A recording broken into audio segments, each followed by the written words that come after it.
Welcome back to the Transplanting Podcast. My name is Bear, joined by the lovely Daphne. Thank you. I appreciate it. Also, we have brought in a phenomenal guest today. We're really excited about it. This is one I've been looking forward to for a while. Her name is, do you want me to go with Reverend Gwen Fry? Okay, we'll go with that. The phenomenal Reverend Gwen Fry, and I came across I don't know what to say. I came across you though after hearing a news article about some things that Testimony. happened. Yeah, Yeah, and so I reached out, and you were so gracious to go ahead and come on the podcast. So first off, thank you so much for coming on. absolutely. I've really been looking forward to it. Yeah, yeah, wonderful. One of the things that when we first reached out to you, one of the things you said was I had mentioned, I want to go over what it was that originally got me to reach out to you, but then you had mentioned that you have a story of your own, and we wanted to kind of hear what your story is. Okay, great. Yeah. I think I do have an unusual story, just being an Episcopal priest and coming out after I was ordained. But it started long before that. First of all, let me preface this. I don't know if you all say it or not, but this is my experience. It's not the experience of the entire trans community. So I just wanted to get that in to make sure everybody knows that we're not monolithic. Of course. Um, Oh, can I Sure. pause you for a second though? I just wanted to throw a trigger warning out because, a lot of people do have religious trauma in their past. And I just wanted to say, we are going to talk a little bit about religion. We are not trying to re traumatize people. But that being said, we want to make this a positive conversation. This isn't us going out to bash any kind of religion. We're not here to bash any other denominations. We are here just to talk about the intersectionality, later on, the intersectionality of transgenderism and how it intersects with Christianity in ways that you can both stay in it if you choose to, and or potentially ways that you can leave causing the least amount of harm. So if people need to leave, we understand that, but at the same time, we hope you stay through the podcast because I think this may be a beneficial episode for you. So anyway, sorry to bother or skip in like that, but I just wanted to throw that in there real quick. Absolutely, always important to put that out there. Um, let's see. Let's start at the beginning. From a very early age, I knew that I was different. I didn't have a name or anything to go with it, but I just knew I was different. Um, I was raised in a very German family in a very German area in the greater Cincinnati area. And one of the things that we did every week was the entire extended family would come together and at my grandmother's house and just visit. And whenever we got together, there was always a sporting event on the television. And there was this one particular weekend where absolutely everybody was there. People were pulling chairs into the living room from the dining room, and we were sitting cheek to cheek Cheek to and cheek. cheek to cheek, yeah.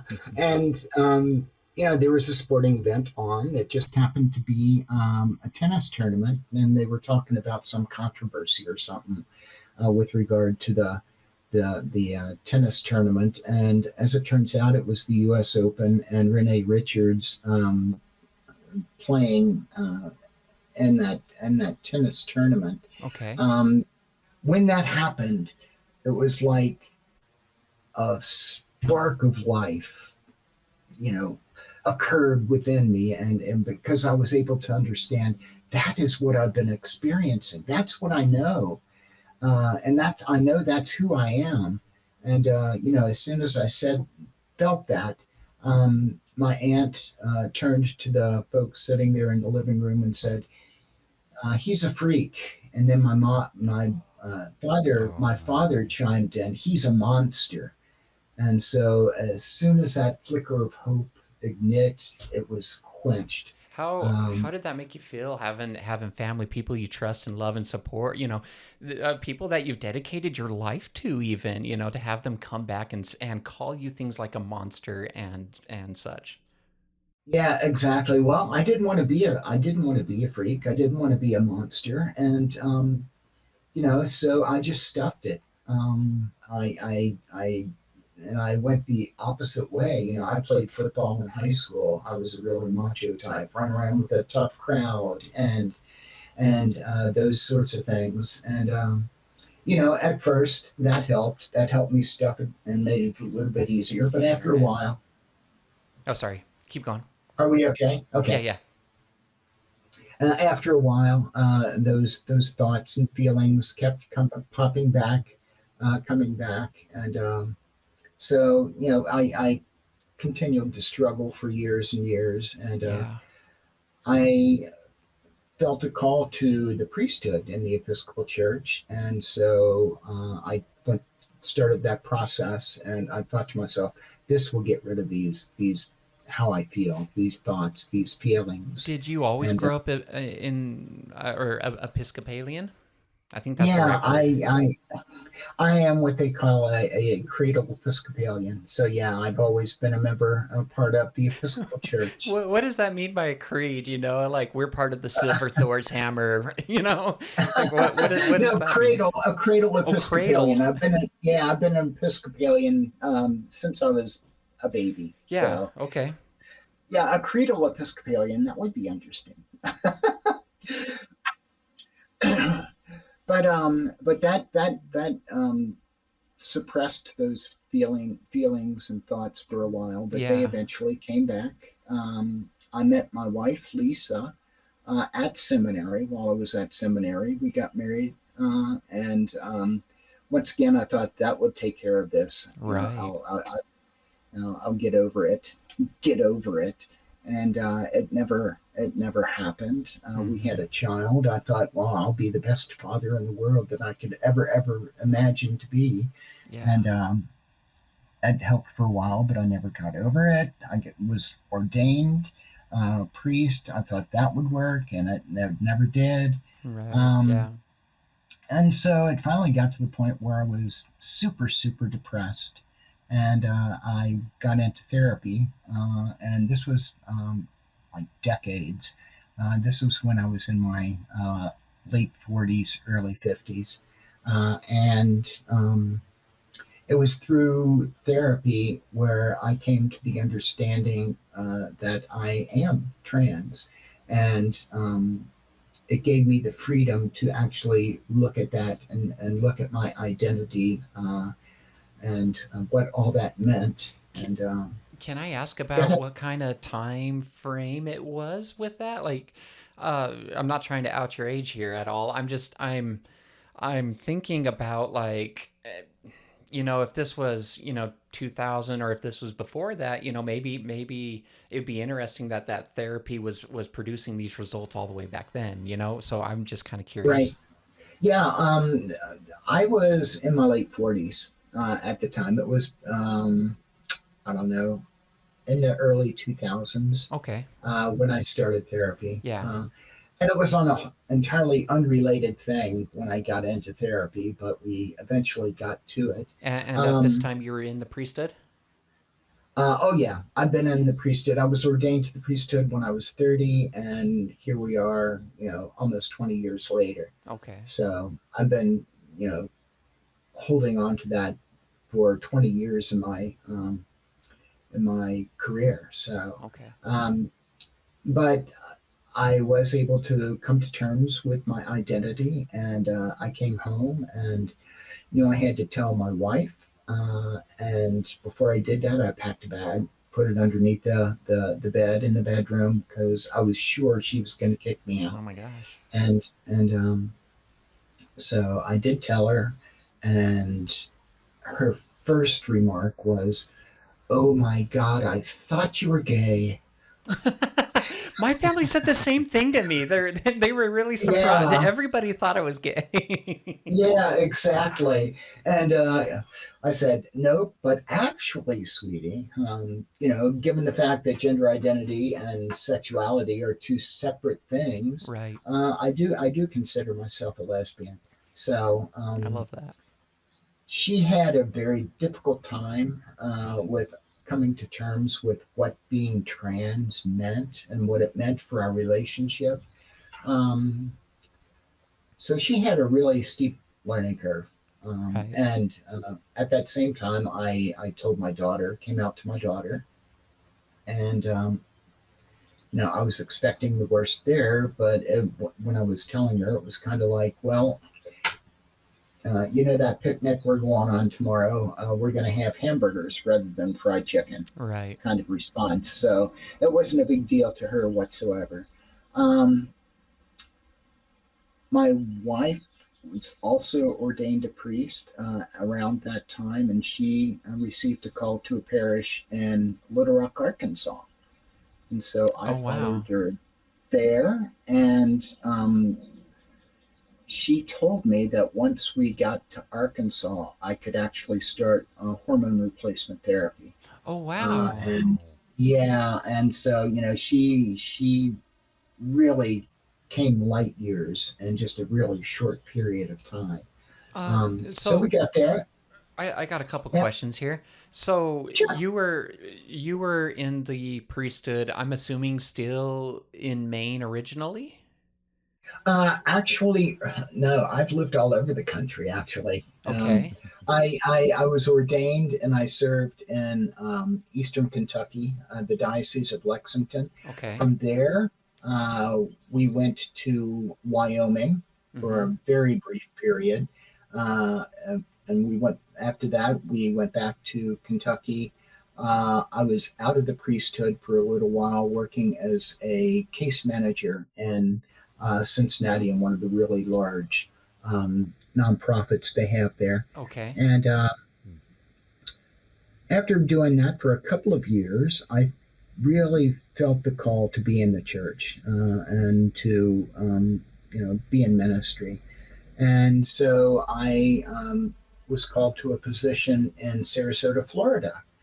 It was a great place. From Wow. Sarasota, a That's brief amazing. stint in Chicago, back to Florida, uh, from Florida to Phoenix, Arizona, and Phoenix to Little Rock, and Little Rock Wow. finally Wow. to here. So I've pretty much been all over the country. So in Little Rock, you went there because your wife also received a job. Did you? Who received the first job? Was it you or her? She did. She did. And the reason we relocated was because her position actually paid more, even as a baby priest, than my position, Baby having been priest. in the priesthood for 14 years or so. So, yeah. Um, so we landed there, and she got started in her ministry. I was called to a parish in Pine Bluff, Arkansas, and it was Okay. during this time that I really, really started showing signs of the changes that were happening within me What on hormone therapy. was it the same? Were you both in the same faith? Oh yeah, yeah. Yeah. She's also an Episcopal priest. Yeah, Okay. yeah. We weren't in the same church, but yeah, we're both Episcopalians. Can I ask Um, a religious question real quick? W- sure. Why would it be a priest and not like a priestess? Is there a reason they don't use that term? They just don't use that term. Oh, fair enough. There's no good, yeah, there's no good reason. Okay. We're just we're clergy. Some folks use the word pastor. I don't Right. particularly care for that, or minister. But I was ordained a priest. That's what it says in our Book of Common Prayer. That's what the Okay. bishop said when he laid hands on me to make me a priest. So yeah, a priest. Okay. So feelings were Uh, coming up. so what? You said feelings were coming up or things were changing? Yeah, things were changing with my body, and things were developing and whatnot. And during that time, while I was at the church in Pine Bluff uh, for about a year, and between that time, from starting at Pine Bluff and coming out to them there at the church, the national church, the Episcopal Church, the large body, had a convention, and it changed the canons of the church to include gender identity and gender expression in their non-discrimination canons of the church, which that was huge. That was really huge. That kind of gave me the green light to move forward with my transition. So we talked to the bishop about it, and we made all these really intricate plans, and how we were going to go about it. And we followed that plan all the way up until the day that I was to actually have the meeting with the governing body in the parish, and the bishop was there. And it was perhaps one of the most horrible meetings I'd ever experienced up to that point. Now, I told them during my report that I was trans and I was going to be transitioning, and the vestry, which is what that body is called, was very supportive. Actually, I was really surprised, except for one person, a retired doctor of all people. He chimed in immediately and asked if I was going to be in the pulpit the following Sunday with curlers in my hair and blue eyeshadow on. And that just absolutely killed me. I mean, It put me right back. It put me right back in the same position I was at my grandmother's house when I was able to. I mean, do the other people show up with blue with curlers in their hair and blue eyeshadow on? No, absolutely not. Absolutely not. So it showed his ignorance, but it also showed how mean people can be when they find out. And so because it was such a big deal for folks, we had a special vestry meeting following that on a Friday. Then on Sunday, there was a special coffee hour where I was asked to come out to the entire parish. Just to give you an idea, the average Sunday attendance was about 50 at the time. That Sunday morning, as I was preparing to process into the church, there were 100 people there. It was like Christmas Eve or Easter morning. Everyone wants to come see the freak, right? Everybody wants to come see the freak. Yeah. Air and quotes. That was devastating. Air quotes, yeah. Yes, that was really that was the most difficult day I've had in my entire life. It was really hard to do that, trying to explain to folks in the parish what being transgender was. I was still kind of searching for that myself, finding my identity, and to have parents ask questions like, well, will my child be safe around you in the parish hall with everybody there? Can I ask around what year that was? That was in 2014. So we're talking 11 years ago. The issue of trans people in the bathroom, was that really a big deal at that point? It was developing. It wasn't huge at that point when I was coming out, but in 2015, the Arkansas legislature tried to pass a number of anti-trans bills. One was a bathroom bill. One was a bill having to do with changing your birth certificate. Right. But fortunately, both of those things did not get out of committee even. So we were able to fight the good fight and made sure that they got turned down. Interesting side note, one of the things that really helped our cause with the bathroom bill was getting the folks at Walmart involved. They came to bat for the trans community and the LGBTQ plus community. Right. And they put their foot down and talked to the governor and made it possible for that to be killed in committee, which was quite surprising, actually. I didn't expect the Walton family to do that, given their history. So, right, sure. So, yeah, within a week of coming out to the vestry, I lost my job. I was essentially fired, just because of who I am. The day before I came out, everybody in the parish said I was the best priest they had in 50 years. Right. And the second I came out, they couldn't get rid of me fast enough. So, you know, Oh, you do the math. I'm sorry.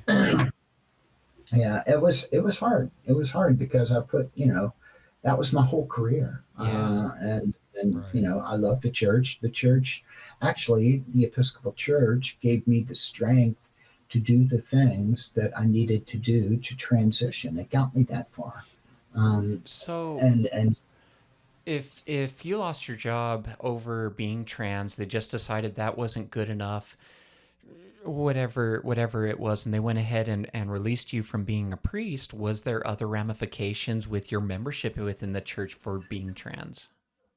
um, actually, no. I think if I were a parishioner, and not the leader of the church, I wouldn't have had nearly as much trouble. They would have been welcomed with open arms in the parish that I was serving at the time.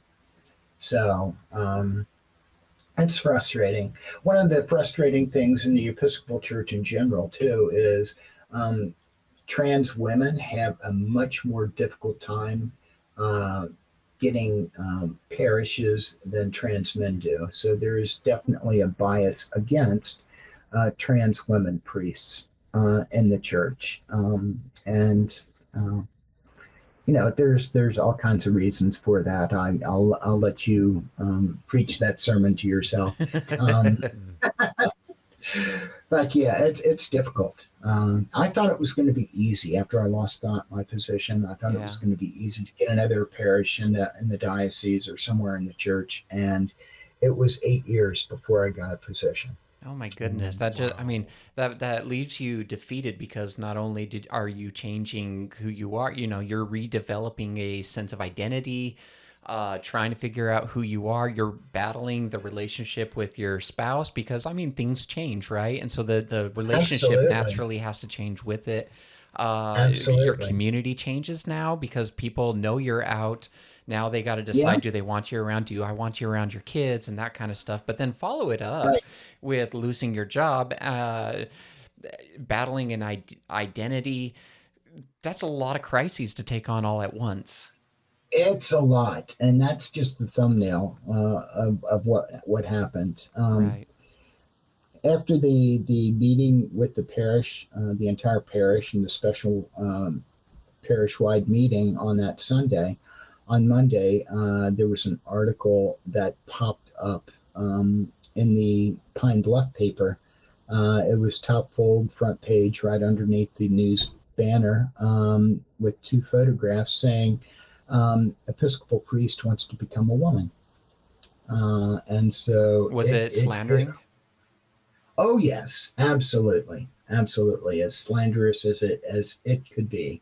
And to be fair, they did reach out to me for comment, to be part of the article. But remember, my wife was a baby priest. And one of the things that we talked about with the bishop in planning all of this was no media attention. Okay. No interviews, no nothing. I mean, And but then once they so, kick you out, why stop? yeah, yeah. So the literal shit hit the fan, and Yeah. I mean, really, and so the day after it showed up in the papers, we lived in Little Rock. All three news stations had news crews parked out in front of Oh, our house, jeez. pretty much 24/7, waiting to catch a glimpse. And it was horrible.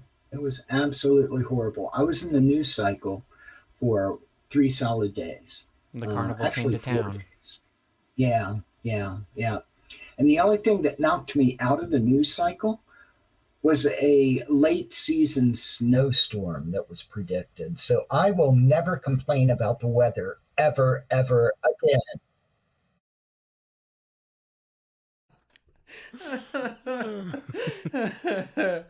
That's really funny. Yeah, yeah. Uh, Going through all of that, I was really pissed off at the church and God and just about everything else. Yeah. But as that week wore on, Sunday was rolling around, and there was a friend who reached out and said that there's a church service at 5 o'clock in my parish. It's really kind of laid back and isn't hugely well attended, Okay. and I was more than welcome to attend that, so I did. That Sunday afternoon, I got dressed and left the house for the very first time as Gwen to go to church. I love Um, that. Right on. and that was super super powerful. How did the Uh, community accept that? they didn't have an issue with it whatsoever. Did they know? They were very, oh yeah. I mean, I was in the news, so yeah, everybody knew my face. Everybody knew who I was. I had become a public figure of sorts during that time, and it was horrible at the time, but once I started to heal, it got a little bit better, and I was able to put that on my shirt sleeve and wear it and use it to my advantage, and I did. But Can at that church, oh, can go ahead. can I ask you real quick for a second? Because I think this is something that a lot of trans people go through. They uh, come out at, their family is religious. They go to church or have been grown up in a church, and then when they come out, there is a rejection of that person and their identity, right? Um, but Absolutely. then you made it to a different. You said a different parish. Yeah, Okay, so you yeah. you made it to a different parish, and when you got there, they were so affirming. They allowed you in. They knew you were trans, but they allowed you in, and they just offered arms of love. Can you go through what being offered that love did for you? It restored my faith in humanity. It healed my broken heart because I had poured everything into um, into my priesthood, into the people of the parishes that I served. Um, it was incredible. And it went on and on and on. Just give you one example. One of the things that happens in the liturgy of the Episcopal Church, about halfway through, we pass the peace, where we just, shake hands with the folks that are around us in the pews and passing the peace with them.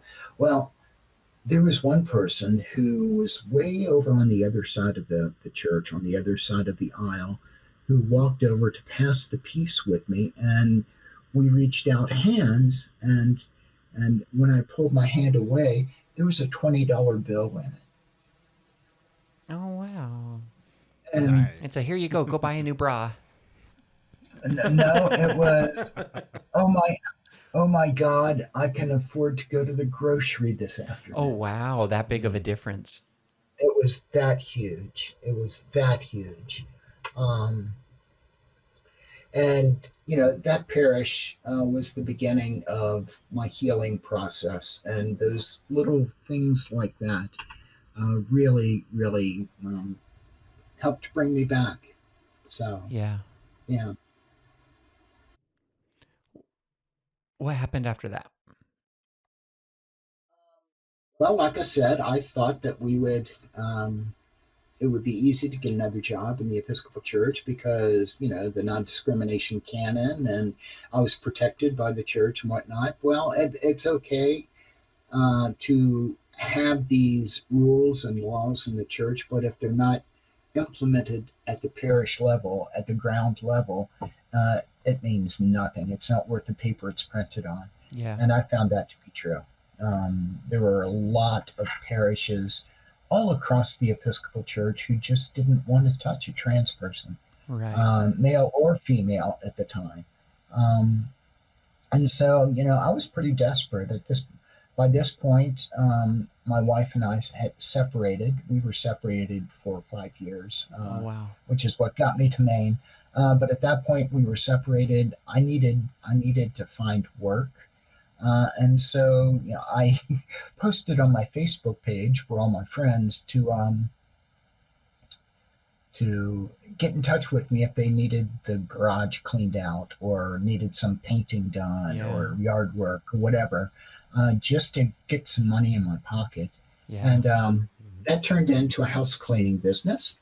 Oh, And wow. so, yeah, I did that. And I also managed to uh, get hired on at the local microbrewery, which was a couple of blocks away. So I also slung beer in the evenings. So I was able to make ends meet. Wasn't able to get a position in the church, but that was okay. I mean, During that, you were making sacramental wine, so it was okay, right? yeah, yeah, absolutely, absolutely. So, yeah, uh, I did that. Fortunately, there were some churches in the diocese and in the region that we lived in who needed some part time um, supply um, priest um, to fill in. And a supply priest is kind of like a substitute teacher. So Okay. they like to play pranks on substitute priests all the time, change up hymns and whatever they can do just to get me, and they did. It was a really good experience. So I did that for a while Glue the too. Bible shut. And what was that? Glue the Bible shut and go to open it. Yeah, exactly, exactly. I put my manuscript for the sermon in the pulpit, and when I go up to the pulpit to preach, the manuscript's gone. You know how it goes. But it was all in good fun, Right. and there were a number of parishes who I just absolutely fell in love with because they gave me a chance to continue my priestly ministry. Yeah. During that time after I came out and lost my position, I didn't know what to do. And so once I started healing, I started using the reluctant, um,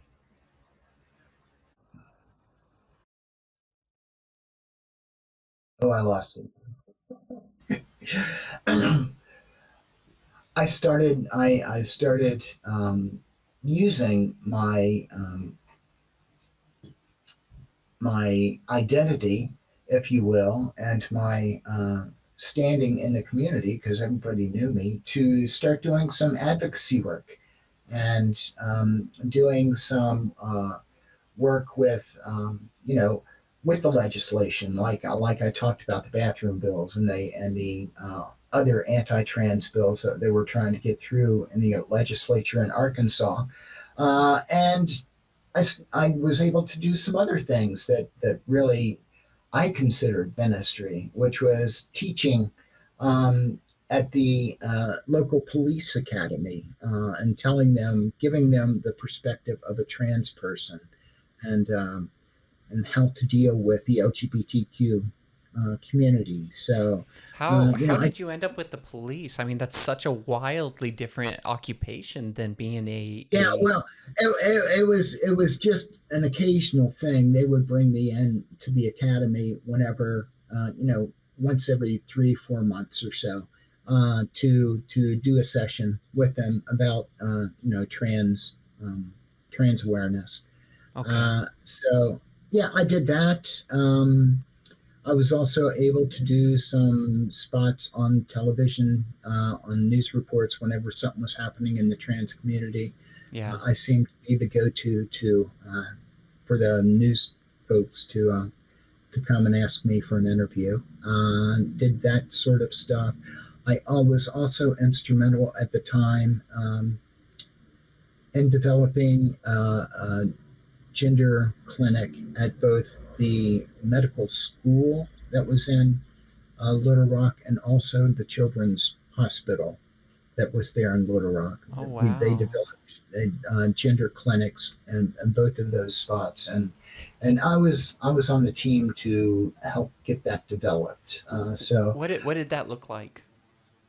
It was clandestine to start, to be really honest with you, because Arkansas is a pretty conservative place, to say the least, and so it was a lot of the work that was done was kind of under the radar until we actually presented it, and then it really didn't really have the um, coming out, if you will, that it truly deserved. But those folks who knew about it were able to find their way to us, because at the time the closest gender clinic for youth was in Texas, Right. um, and so it was great to have something that was a little bit closer.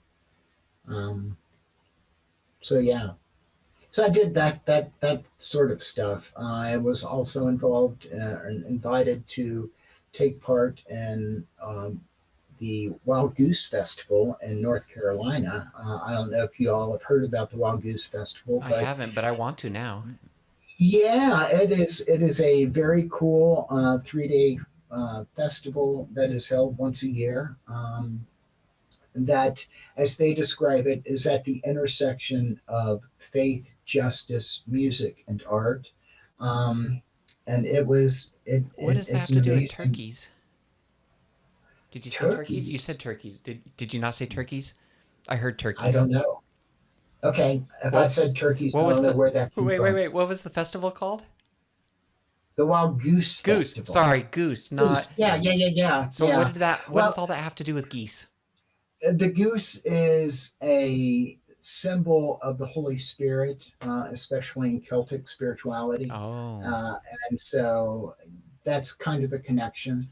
It came about because people in evangelical communities in the church wanted to have a place where they could ask questions and talk without getting thrown out of their church, and so Okay. that's kind of how the festival developed, got its origins.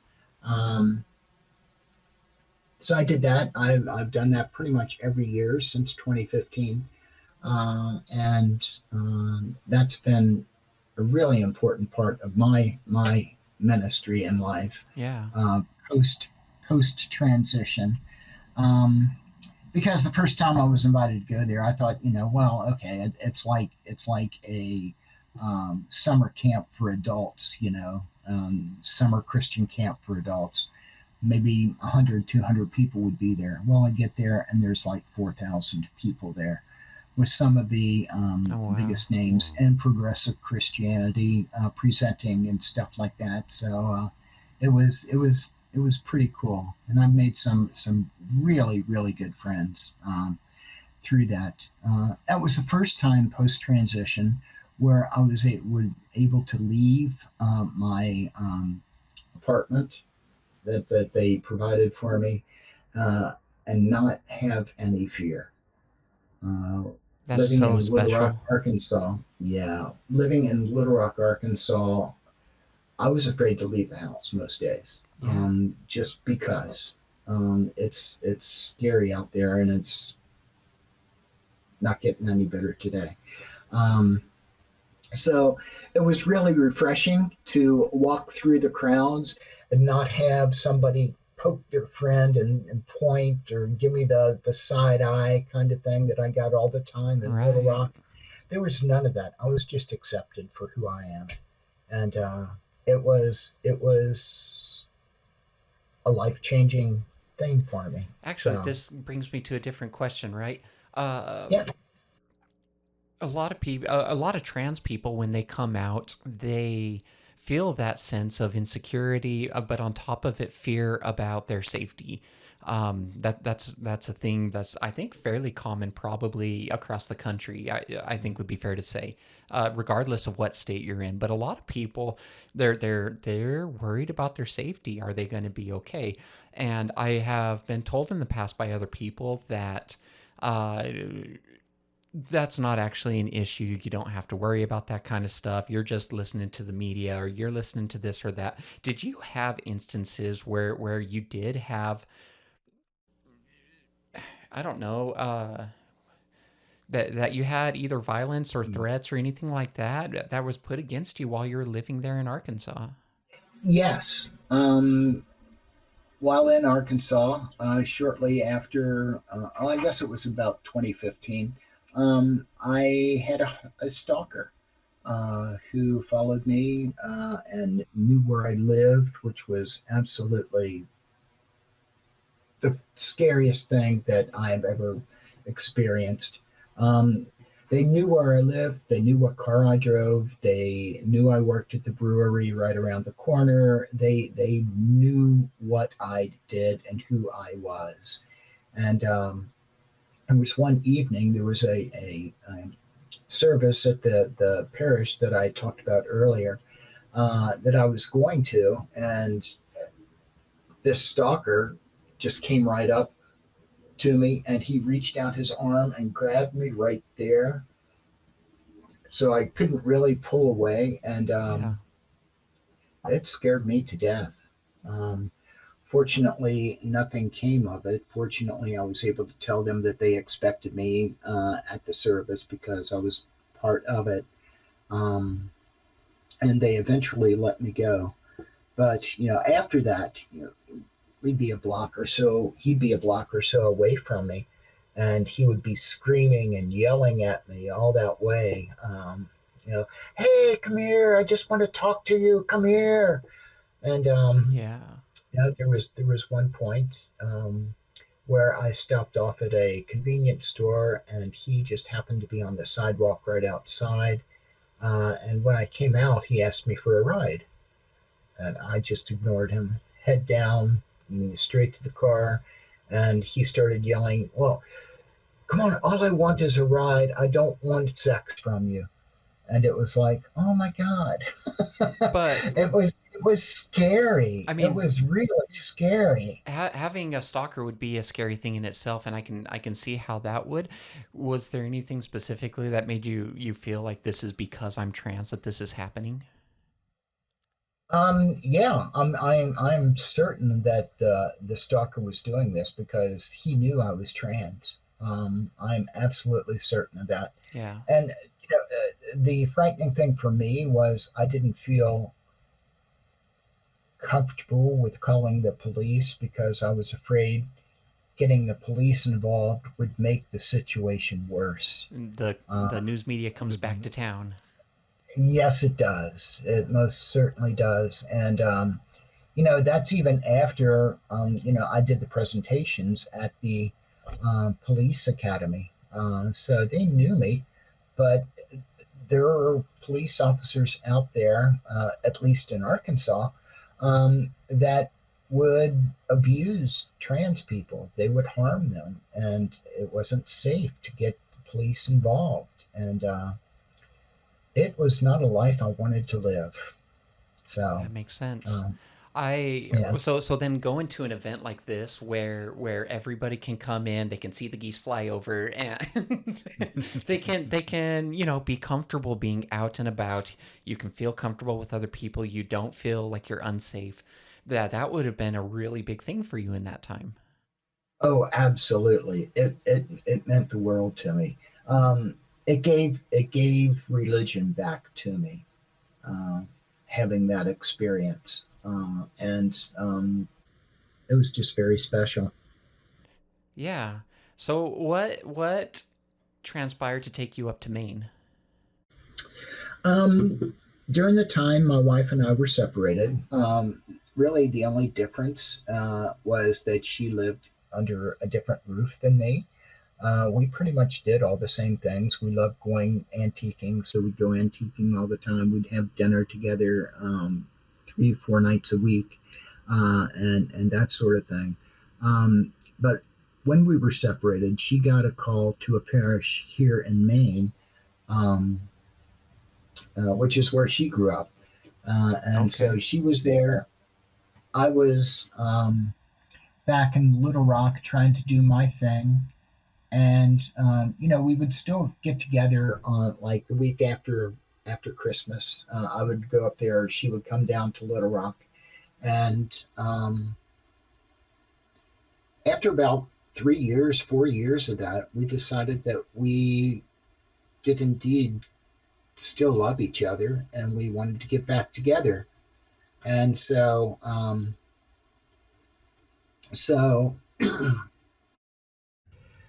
I made the move and moved back to Maine. Yeah. When I got here, at first, well, obviously everybody in the church sort of knew who I was because of what had happened to me. Right. Uh, and the bishop that's here was very affirming and welcomed me with open arms. And at first, I did a lot of supply priest gigs all around the diocese, Of which course. was fun. Uh, and sort of started making a name for myself. And then there was a church in Waterville, which is where I am currently, who decided to take a chance on me and call me to be the rector. And so that is where I am right now. And after 8 years, I was once again working in the church once again in a parish, That's which beautiful. Hmm. has been an amazing spirit experience. Yeah, That's a wild journey, but it's beautiful to see how it came back full circle, and you're back to being blessed in the role that you're in. absolutely, absolutely. So, if you're okay, I'd like to almost take a little bit of a step back. I'm trying to be conscious here of time for some of the viewers, but uh, you were together with your spouse, and then you came out. She was at the time. She goes, "Oh, I thought you were gay," but now the trans identity comes out. Mhm. How did she accept that? Um, at first, she knew pretty much zero about what being trans was, what it meant. She had no concept of what transgenderism was all about, and Yeah. so she had that really steep learning curve. And we took it slow. I would answer questions that she might have. You know, handed her a few books, made sure she read "She's Not There" by Jennifer Finney Boylan. That was a big one for her. What was the book Um, called? "She's Not There" She's not by there. Jennifer Finney Boylan. Yeah, Okay. yeah. I'll try to throw a tag in It's there in her the memoir. notes. Yeah. Yeah, it's her memoir. Um, She's not there. Yeah. so yeah, she started getting a little bit more knowledge of what being trans was all about, and step at a time, she started learning. She wasn't sure whether or not she wanted to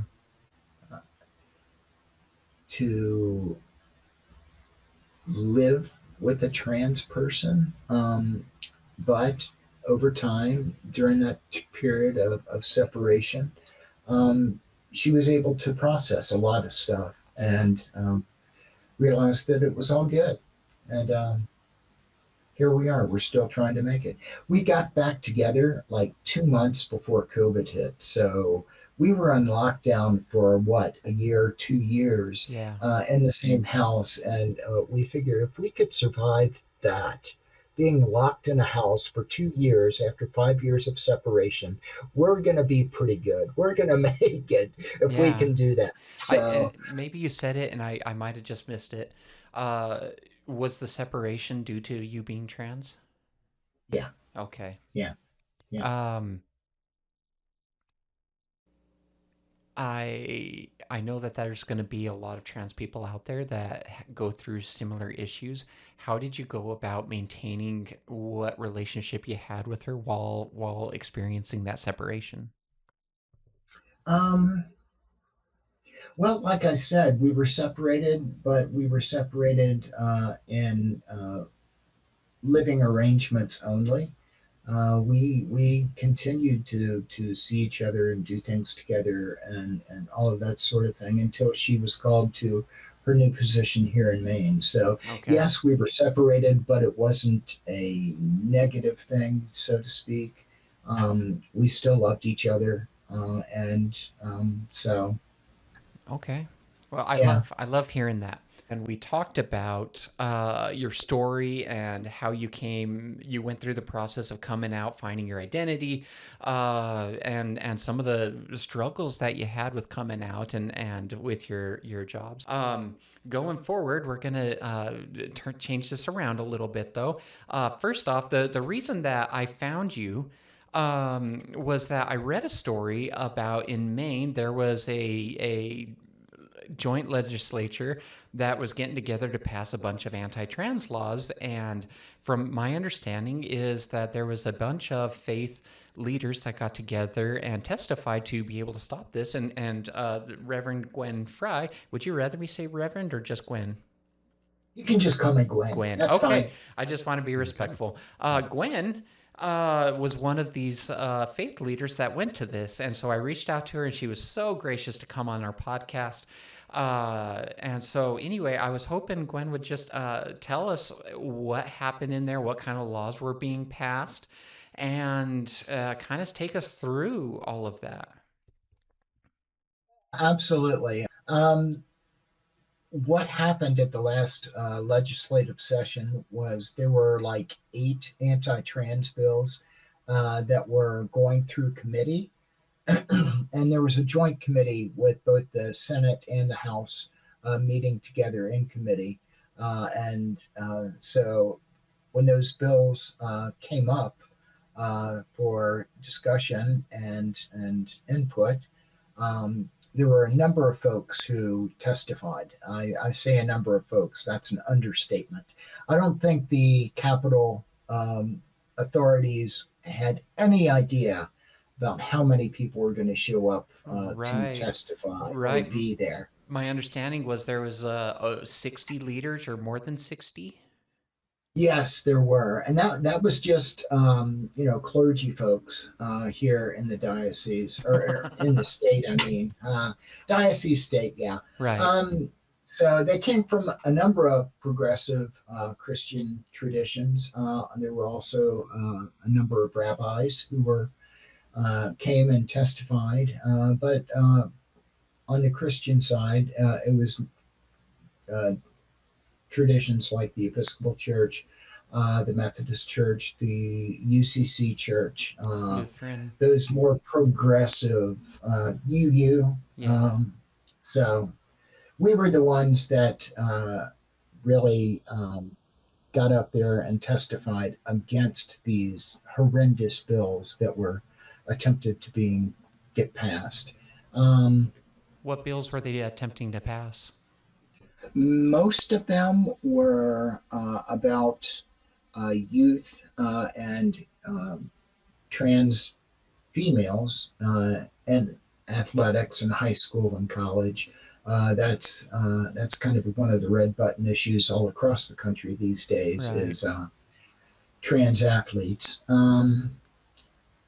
They also had a bill concerning um, once again, birth certificates and the ability to change birth certificates.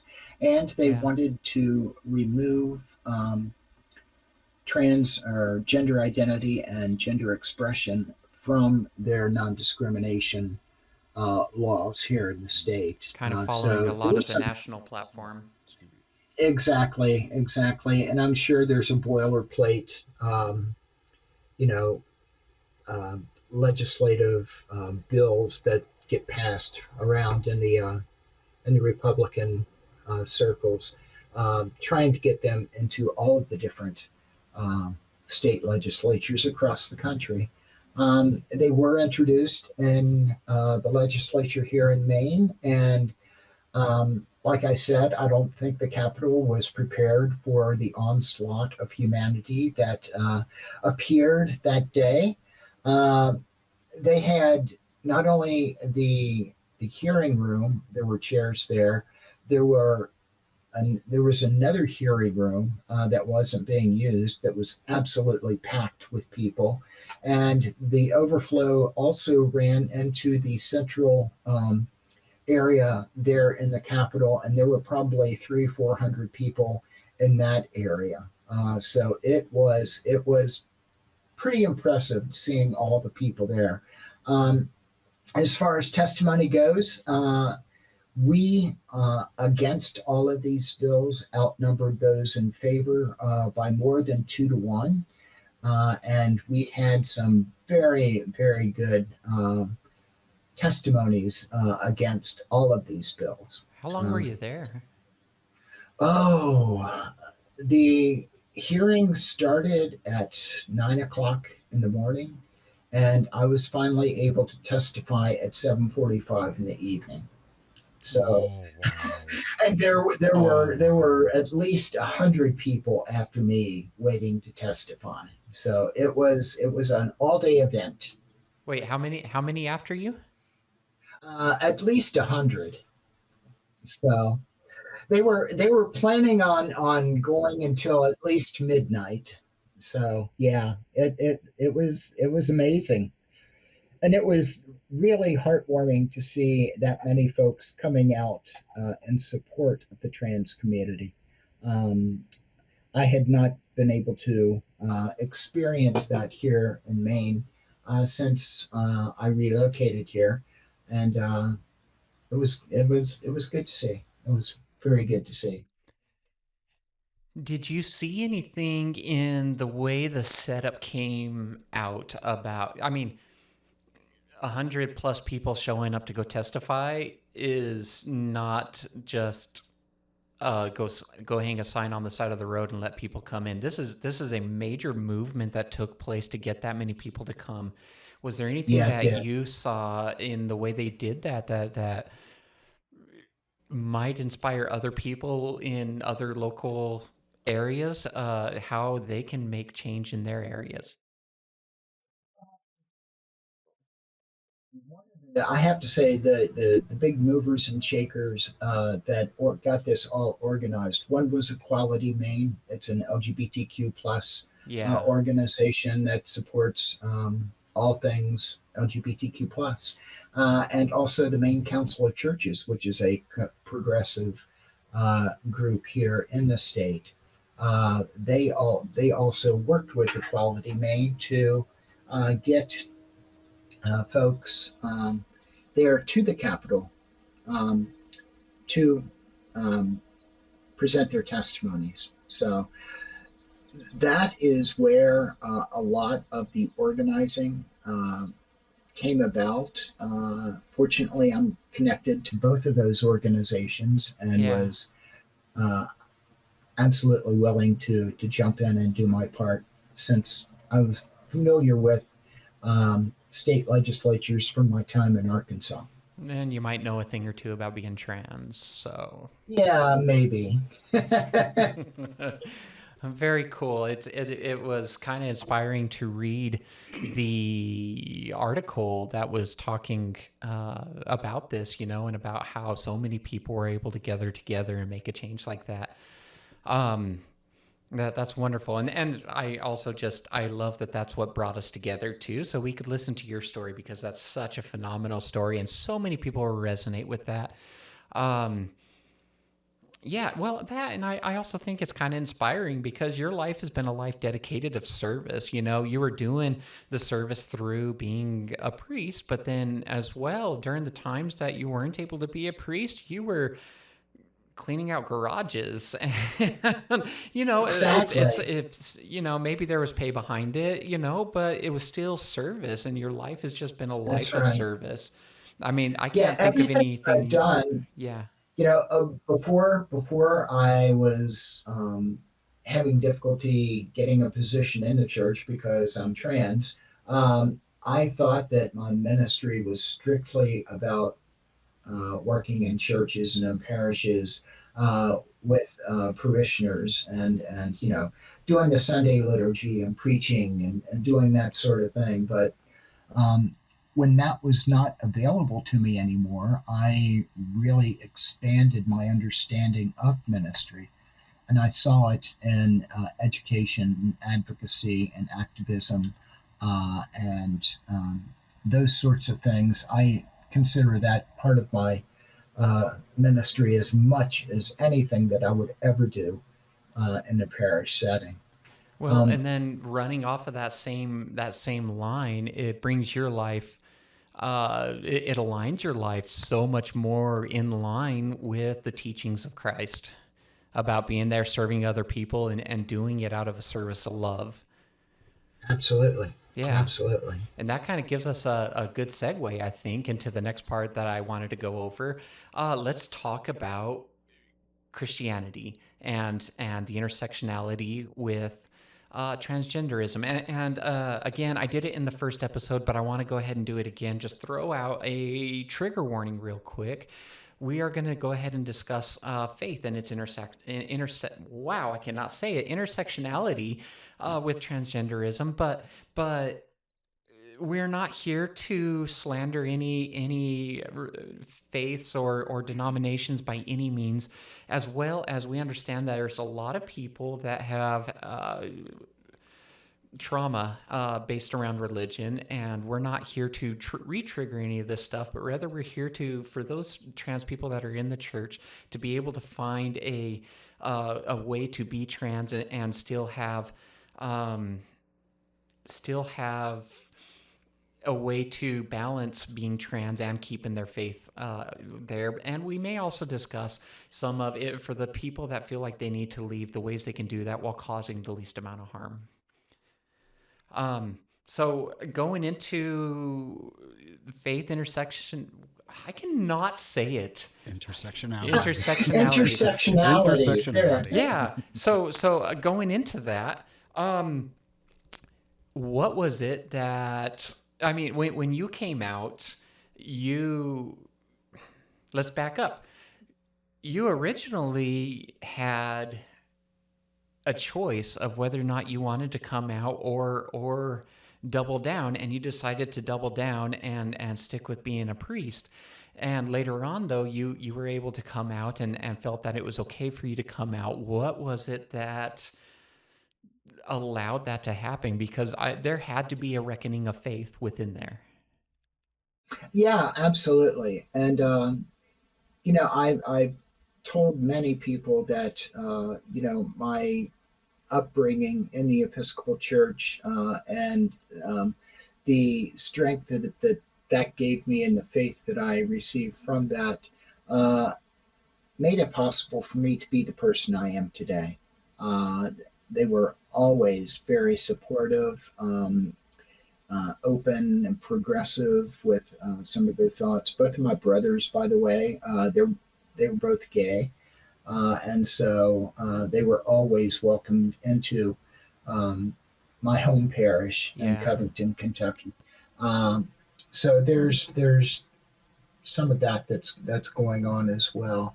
Um, But as far as like your beliefs are concerned, right? Because you had to have stepped in and read through the Bible and looked at like there are clobber passages that people use to denounce transgenderism or to slam it, right? And so at some point you had to read scriptures such as Deuteronomy 22, right, where it talks about cross-dressing and things like that. You had to have looked at these things and still came up with a reckoning of how it was okay with you. Absolutely.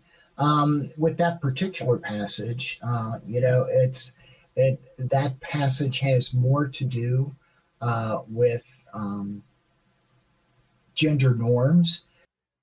Okay, so Deuteronomy 22, a woman shall not wear a man's clothing. I think it's important to remember and understand that this passage isn't about being transgender or gender identity. It's about protecting masculine supremacy and the patriarchy. They don't, at the time, folks didn't want to change their or hide who they were. Uh, for example, women becoming men, appearing as men, and men appearing as women. Those things were both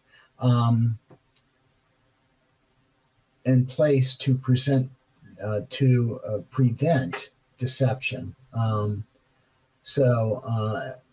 There's that, and there's also during the time there are it was in place to prevent certain pagan practices as well. So that's the what's behind Genesis 22. It's more of a patriarchy thing, and making sure that everybody stays in their own lane, so to speak, and it's not a deceptive thing.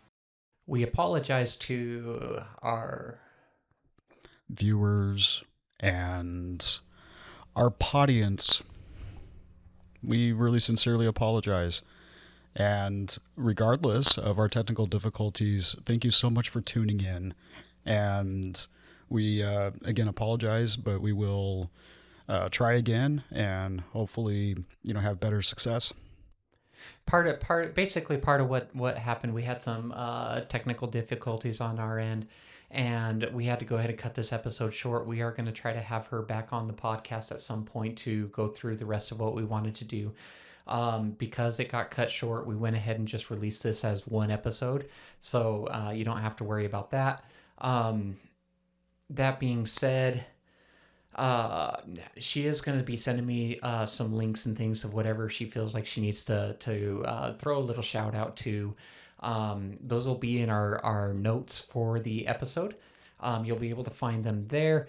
You can find all of our stuff on any of the socials and wherever it is that you listen to your podcast. Please make sure to like and subscribe and follow us. It really helps us out. You have no idea. Well, maybe you have an idea, but it really does help us out, though. It helps to spread the word, and it helps to, this message is so important. So many people have reached out to me and given such warm messages about how much this podcast is needed. And so anything we can do to share the episodes and get the word out there, this is so important. And you can know it's important by just listening to the Reverend's story, because the Reverend, told about the pain and suffering she had by not having that support.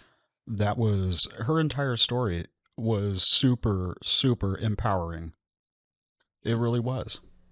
How so? It really was. It was empowering because there wasn't, in my opinion, there wasn't like much of a, I don't know. She persevered and survived that, and maybe survived is the wrong word, but you know what I mean? Like she persevered and literally stood up for herself and the community and all around. It was super empowering, and I just think that she's such an incredible person. Yeah, I was very amazed with her story. It just really, I connected with it on so many levels, and I think so many other people will. So please like, follow, and subscribe. But then on top of it, please share these episodes. It affects a lot of people and lets other trans people know that they're not alone. Thank you so much for tuning in and listening. And as always, welcome to the family.